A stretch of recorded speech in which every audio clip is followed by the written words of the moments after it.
In these two chapters, we see the new Adam. Three things have coalesced to create this new Adam. His discovery of Genesis 4 and Thou Mayest, Timshel.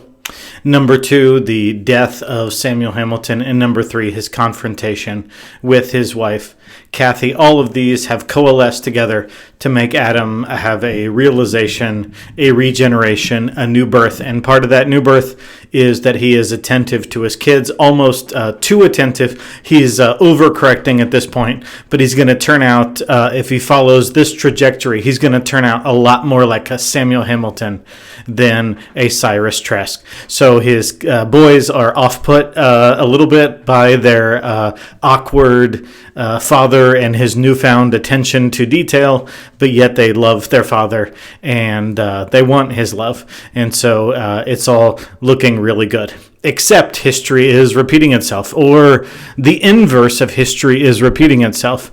Adam has a knife and Cal borrows, air quotes, steals, tries to take the knife from his father. Well, that was the very gift that Charles got for Cyrus, that Cyrus didn't care for, not because of the gift, but because of him. So we have here sort of Steinbeck having a redo, but a done from the opposite way. Rather than the giving a knife, now here the son is stealing the knife. And will that cause Adam to have favoritism for Aaron over Cal is really the question.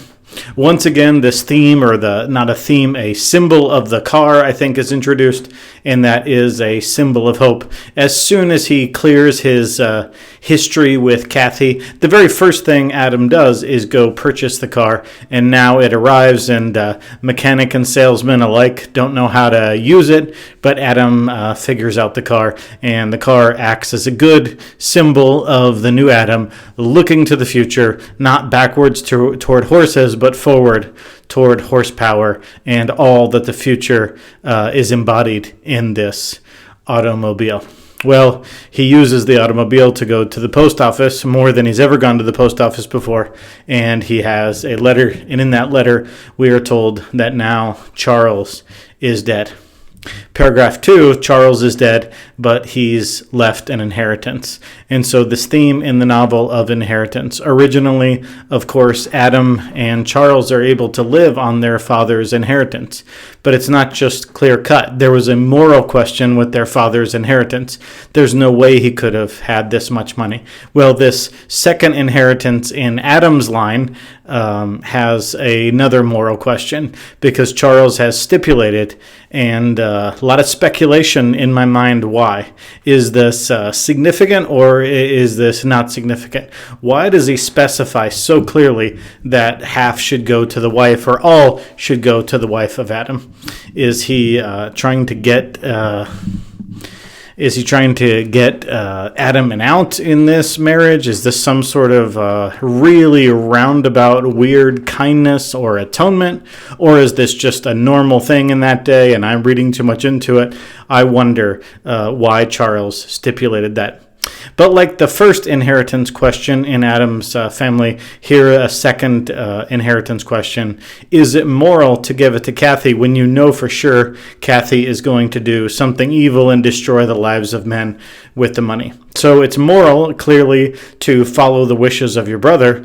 And the question is that a greater good than giving it to Kathy and having her do evil with it? But this also isn't the first inheritance of Kathy. Remember that she stole/murdered from Faye, and I guess if you really wanted to push the definition of inheritance, she took what was probably going to be her inheritance from her parents to begin with. So a lot of inheritance and a lot of moral questions surrounding the inheritance question. Well, Adam drives home with Lee and the boys get a chance to do something they're not supposed to do and have a discussion. So Adam is very distracted saddened and confused at the death of his brother. But outside, Cal and Aaron are doing what they're not supposed to do, which is play in the car. They're going to ruin something, both the mechanic and Adam say, if they touch everything in the car. But they do it anyway. And Cal seems to lead the charge there. Cal has a prediction, and Cal's prediction is that people aren't honest, and his dad is not honest, and Lee isn't honest. So there's more to the situation than they're being told. One of the things that there's more to the situation is he's pretty sure that Charles was loaded, which in fact he was, over $100,000 back then. Seems like a gigantic amount of money for Adam to inherit again. And so Cal is sure that Charles had money, and that there's at least that piece of it that they're not being told.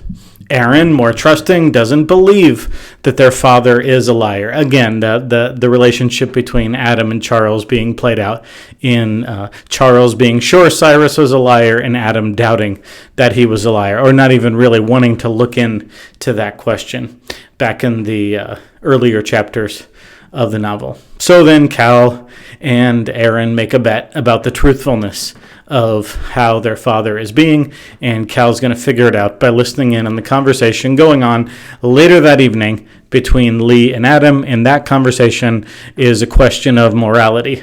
But Lee says this is not really a question of morality because it's not a conversation about morality, because you've already made up your mind.